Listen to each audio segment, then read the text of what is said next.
Ladies and gentlemen, today we have with us experienced professional CA Anup Bhatia ji, who qualified CA in year 2003. Mr. Bhatia is a fellow chartered accountant, insolvency professional and lawyer. His area of specialization in income tax, including tax and financial planning.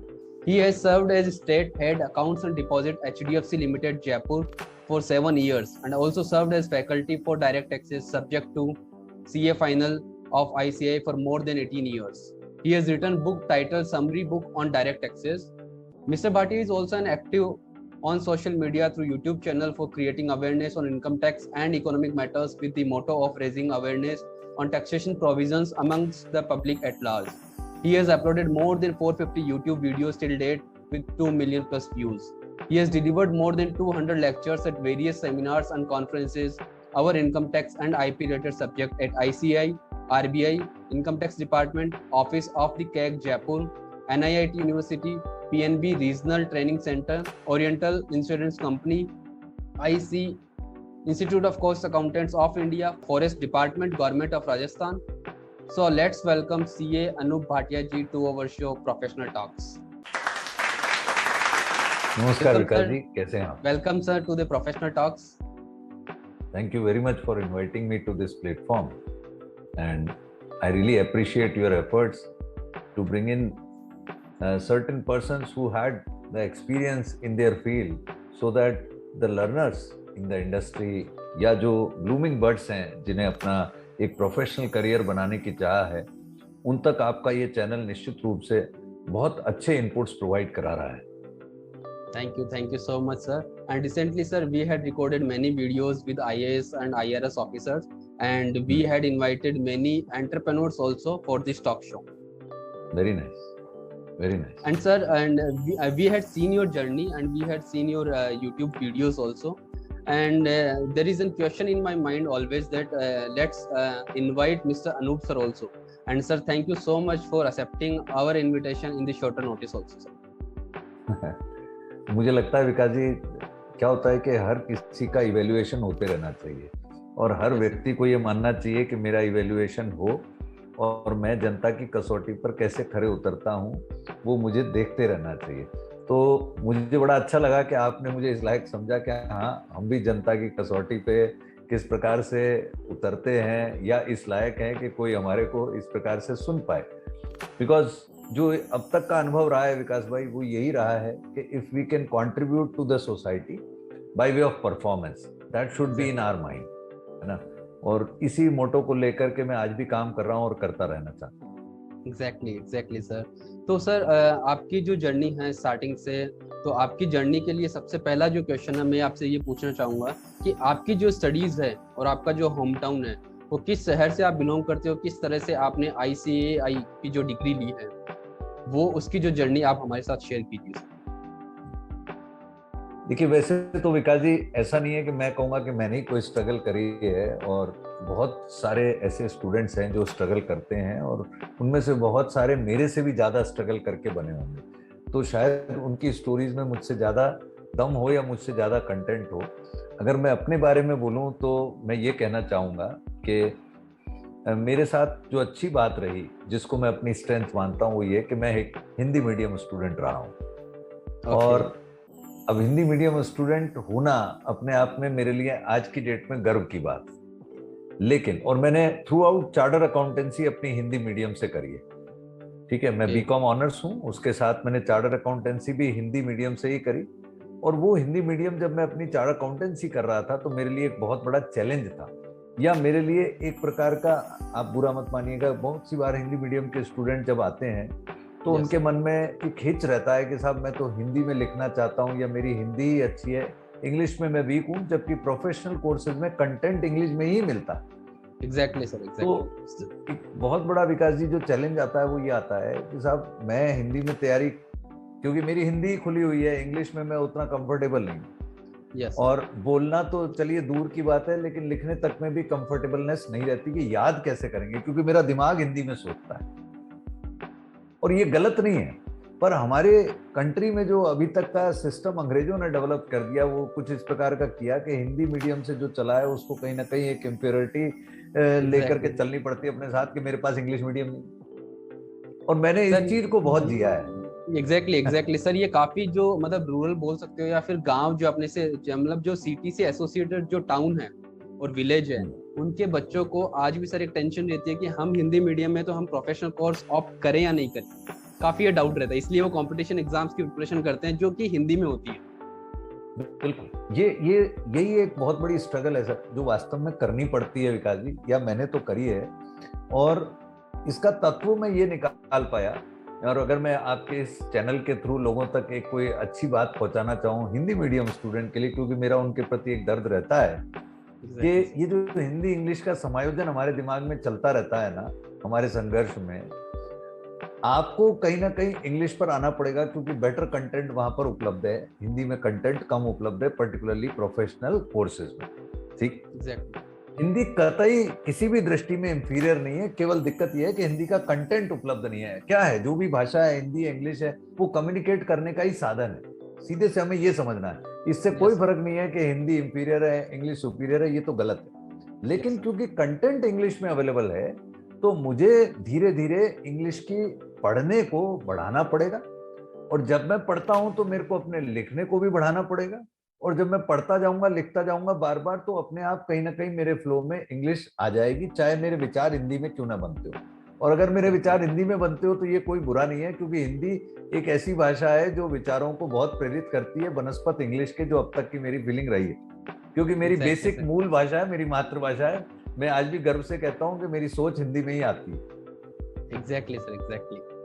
लेकिन क्योंकि मैं एक competitive course में आया हूं, professional course में आया हूं, जिसका कंटेंट मुझे इंग्लिश में मिल रहा है, तो इंग्लिश भी एक भाषा है, मेरे को वो भाषा सीखनी है। तो मैं उस भाषा को सीखने में अगर अपनी प्रेरणा लगाऊंगा, तो मेरे को वो भाषा पर भी कमांड आएगा।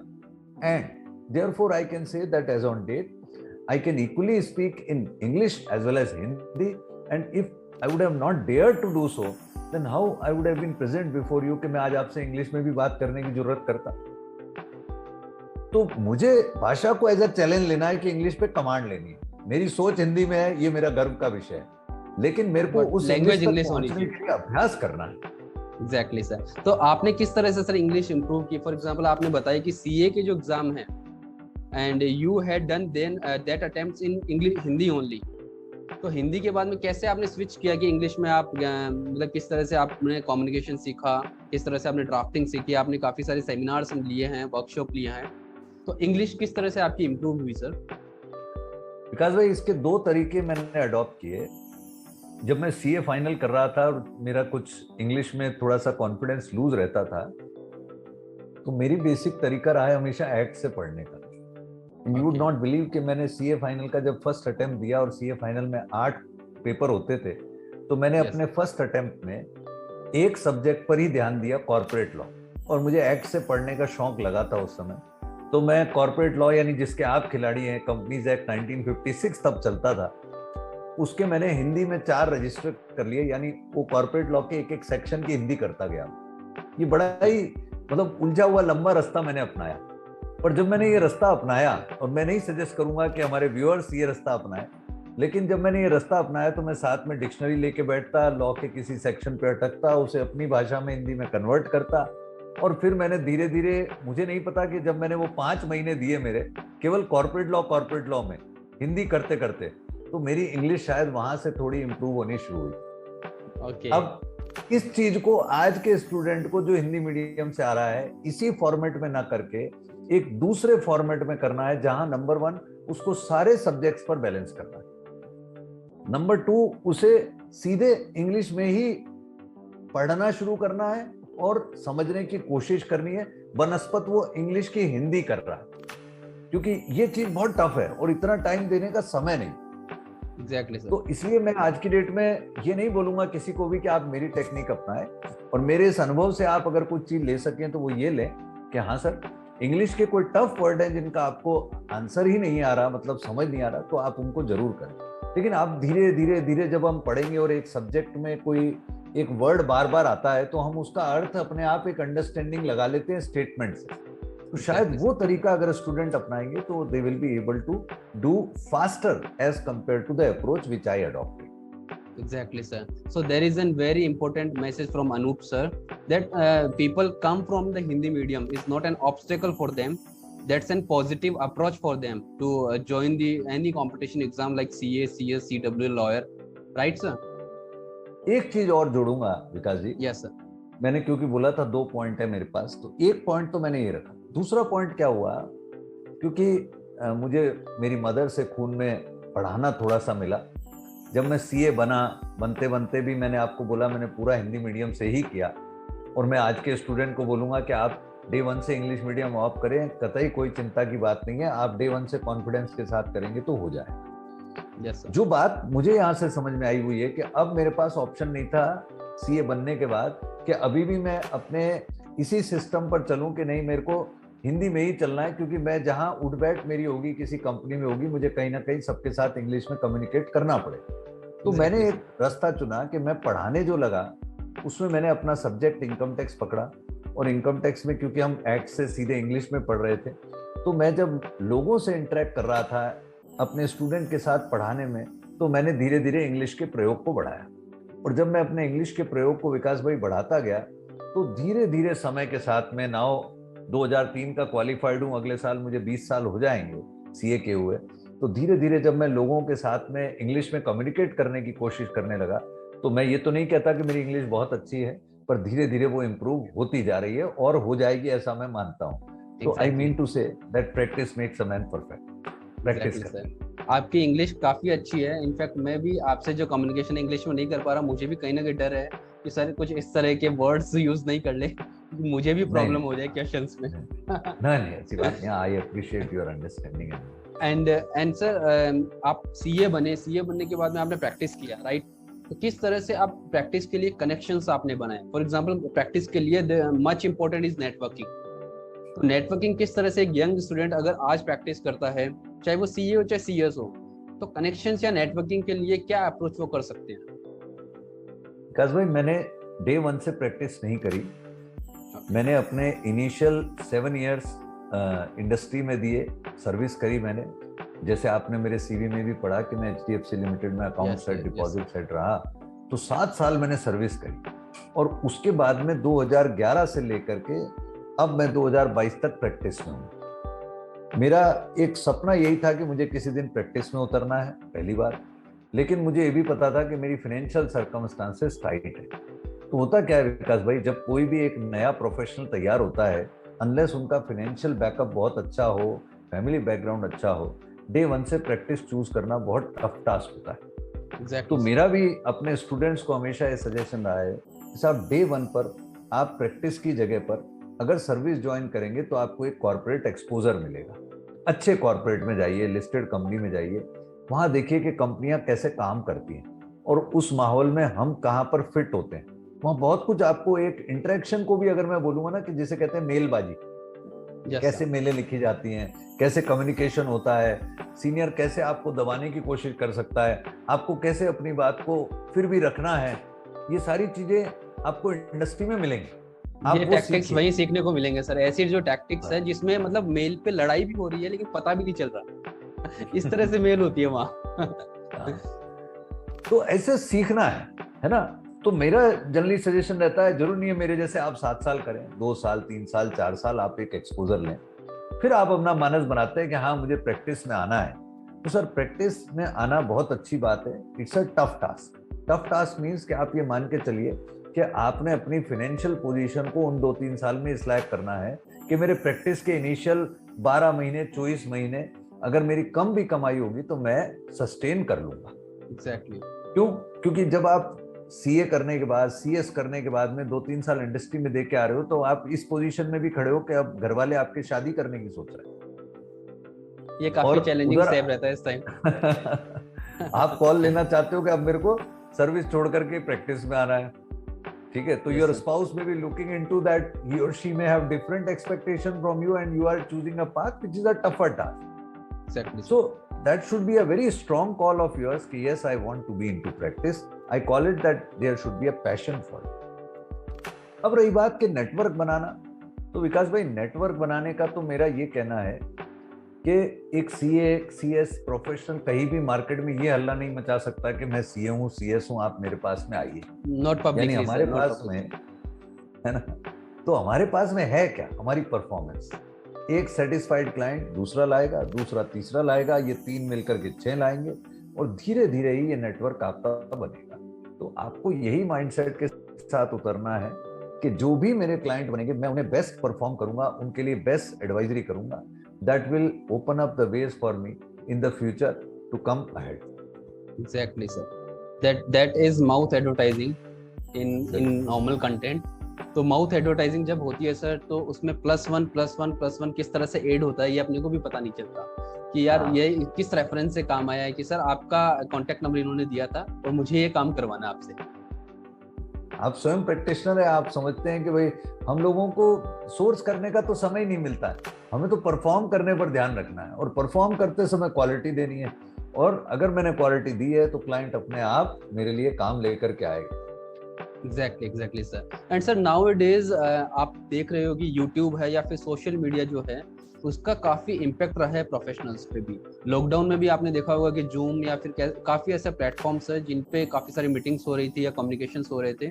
तो यूट्यूब को आज एज ए सीए और सीएस किस तरह से करियर चूज कर सकता है, मतलब प्रैक्टिस के साथ साथ हम यूट्यूब पे किस तरह से वर्किंग कर सकते हैं? देखिए बहुत अच्छा क्वेश्चन है, और मैं स्वयं भी छोटा मोटा यूट्यूबर हूँ। नहीं सर, आप तो काफी बड़े हो, हम आपको देखते रहते हैं, आपके 2 मिलियन प्लस व्यूज है एंड 50,000 लगभग सब्सक्राइबर सर आपके यहाँ। अब विकास भाई एक्चुअली क्या है, प्रोफेशनल के साथ दिक्कत है कि हम YouTube पर भी किसी भी प्रकार से ये नहीं बोल सकते कि मैं चार्टर्ड अकाउंटेंट हूँ, आप मेरे पास में आइए, मैं कंपनी सेक्रेटरी हूँ, आप मेरे पास में आइए।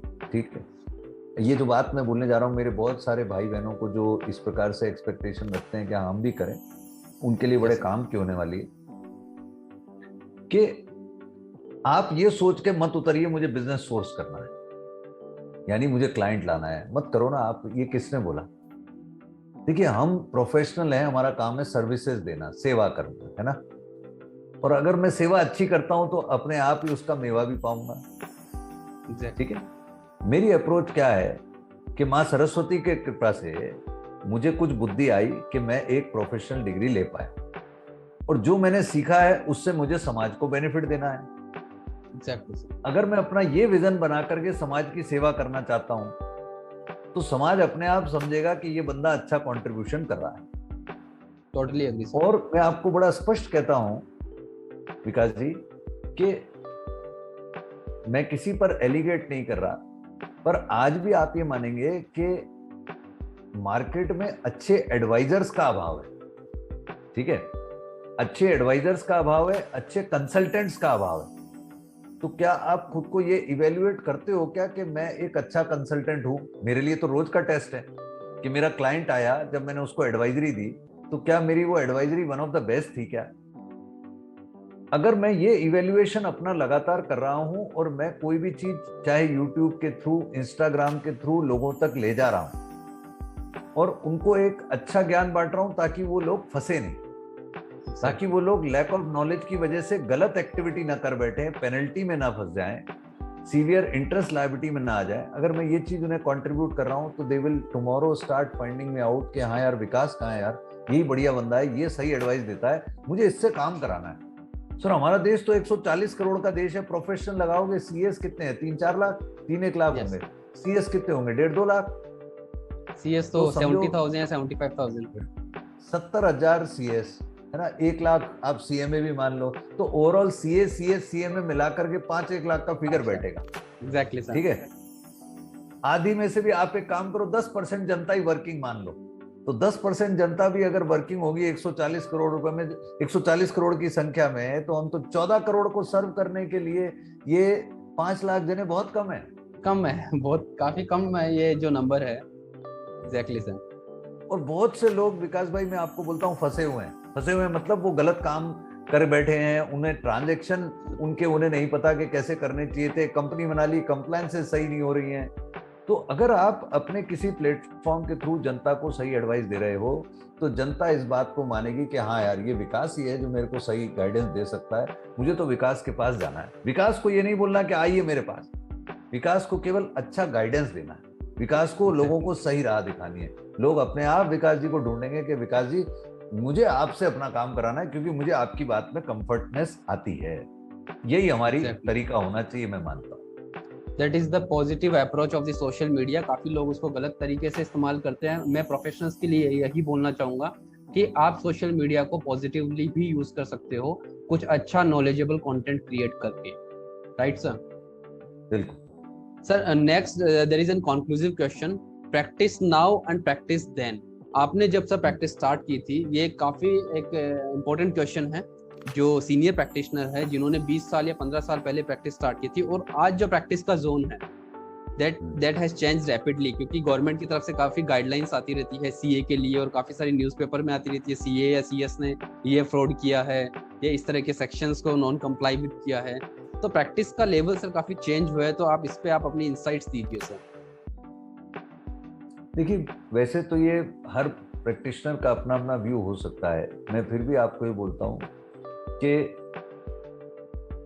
हमें जो प्रैक्टिस करनी है उसका रास्ता हमें तय करना है। कि एक जना सोचा यार मैं दंत बंद कर लूंगा, आप उसका मतलब समझते हैं। एक जना सोचा, वो कहता है जी मैं दंत बंद कर तो सकता हूं पर मैं करूंगा नहीं, और एक से दंत बंद होते ही नहीं। ठीक है, तीनों में से कोई भी कैटेगरी हो सकती है। अब हर एक की स्पीड, हर एक का कमाने का तरीका है ना, हर एक की वेल्थ एक्युमुलेशन अलग अलग हो सकती है। मुझे ये देखना है कि मुझे कौन सा जोनर सूट करता है, पहली बात। yes. और मुझे लगता है ज्यादातर लोग आपके मेरे जैसे होंगे जो ये कहते हैं कि नहीं यार अपने को तो नॉलेज बेस्ड काम करना है, और आज समय भी नॉलेज बेस्ड काम करने का ही है। yes, मैनिपुलेशन से बचिए, क्योंकि अच्छा किया कोई नहीं देखता, किसी का बुरा हो गया तो वो आपके ऊपर डोल देगा एज अ प्रोफेशनल कि आप ही ने एडवाइस दी थी, आप सही बोलते विकास जी, अनूप जी, तो मैं ये काम नहीं करता। तो मेरा तो तरीका यह है सोचने का कि आज जो प्रोफेशनल का टाइम आ गया ना सर, अब दंत बंद की प्रैक्टिस नहीं चलने वाली। अब प्रैक्टिस चलनी है बिल्कुल स्ट्रेट एडवाइस, सही एडवाइस देने की, क्लाइंट को सही कंप्लायंस कराने की, और उससे फीस लेना सीखने की कि कैसे फीस लेनी है। व्यवहार में केवल ऐसे मत दबिए कि चलो किसी दिन फीस आएगी। मांगिए सर, फीस भी मांगिए, तो अच्छा काम करिए, सही एडवाइस दीजिए और फीस मांगिए। और फीस कोई नहीं देता तो उसको भगा दीजिए। किसी की परिस्थिति है तो बात अलग है ना, परिस्थिति है, पर कोई पैसे दे सकता है और आप केवल इसलिए डिस्काउंट किए जा रहे हो खुद को विकास भाई कि ये किसी दिन मेरे को देगा, तो ये गलत है, क्योंकि मुझे तो दाल रोटी आज भी चाहिए। ऐसा इन्वेस्टमेंट मत करिए, उसको हम पोस्टपोन थोड़ी कर सकते हैं। हाँ, अब सारे सीएस ऐसे काम करेंगे तो वो कहां जाएगा एडवाइस लेने। क्या होता है, जो नया बंदा होता है ना विकास भाई, वो डिस्काउंट हो जाता है। वो सोचता है कि अरे यार मार्केट में ये बड़े बड़े सीए बैठे हैं, बड़े बड़े सीएस बैठे हैं, तो मैं अगर काम करूंगा तो मेरे को तो एक बार थोड़ा इनको क्रेडिट भी देना पड़ेगा एक प्रकार से, या मैं लगातार एडवाइस देता हूं, किसी दिन बड़ा काम होगा। क्यों भाई, आपके टाइम की वैल्यू नहीं है क्या? आपने प्रोफेशनल डिग्री नहीं ली क्या? बल्कि मैं बोलता हूँ 20 साल पहले के सीए में जो मेरे जैसा हो और आज का कोई सीए जो आपके जैसा हो, तो आप मेरे से ज्यादा नॉलेज लेके बैठे हैं, क्योंकि आपने मुझसे ज्यादा ईएस पढ़े, आपने मुझसे ज्यादा स्टैंडर्ड्स ऑन ऑडिटिंग पढ़े हैं, और आपकी नॉलेज मुझसे ज्यादा अपडेटेड है। ठीक है, केवल अनुभव का थोड़ा सा फर्क हो सकता है, लेकिन वो अनुभव आज के समय में ऑनलाइन मीडिया में आप अगर जाते हो, यूट्यूब पर उतरते हो, आप मेरे से अच्छा परफॉर्म कर सकते हो। ठीक है, तो कहने का मतलब ये है कि विजन क्लियर करके सेवा करनी है और सेवा का पैसे भी लेने, दोनों ताकत हमें बनानी है। अच्छी क्वालिटेटिव सर्विस देना बिना डर के, ठीक है, और उसके लिए आपको मेहनत करनी पड़ेगी तो करनी पड़ेगी, और उस काम के लिए पैसे लेना, ये दोनों चीजें एक प्रोफेशनल को आज की डेट में चाहिए। नहीं करेंगे तो ब्लैकमेलिंग होगी, आपका शोषण होगा। शोषण से बचना है तो नॉलेज लाइए, और नॉलेज के लिए जो आप दे रहे हैं पैसे लेना सीखिए, दोनों काम। Exactly, very important message. यहाँ पे क्या है, काफी जो यंग प्रोफेशनल्स होते हैं, वहां से मैंने भी काफी बार ये ऑब्जर्व किया है, क्लाइंट को रिटेन करने के लिए वो जो भी काम है, जिस फीस में भी है, वो एक्सेप्ट कर लेते हैं। उनको लगता है कि जब इसका फर्दर कोई असाइनमेंट होगा उसमें मैं फीस रिकवर करूंगा। ये एक बेसिक स्ट्रेटेजी जो है वो अपनाते हैं कि मुझे सिर्फ एक बार ऐड करना है, मुझे क्लाइंट ऐड करना है, मेरे डेटाबेस में लाना है, फिर नेक्स्ट जो भी कोई असाइनमेंट होगा, और शायद हो सकता है नेक्स्ट असाइनमेंट कोई आए भी नहीं, ऐसा भी बहुत बार होता है सर।